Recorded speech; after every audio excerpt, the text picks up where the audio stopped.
me about that. Tell me about your Zyto Well, on experience. my last Zyto scan was very spot on. I really like it, and I should get them every month because it really tells you how, or every week if you can, how your body is reacting, what's going on inside. And I was having a lot of stress, and my immune system was a little compromised.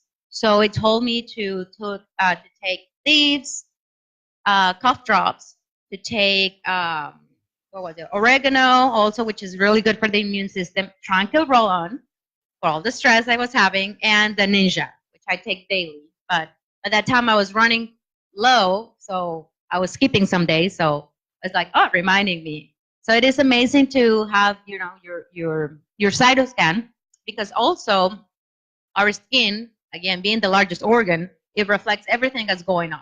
So if your immune system or if you're stressed, you can get some blemishes, you can get, everything reflects on our skin. So that's why I really love, and it has become even more of my passion, healing everything, not just the skin.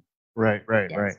So the scan for you was very accurate, and Yes. and then did you take the action it recommended? Oh, yes. Oh, you did? Oh, Yes. Good. And I'm guessing you felt better. Oh, yes. Well, you're still with us, so that's good. Yes, exactly.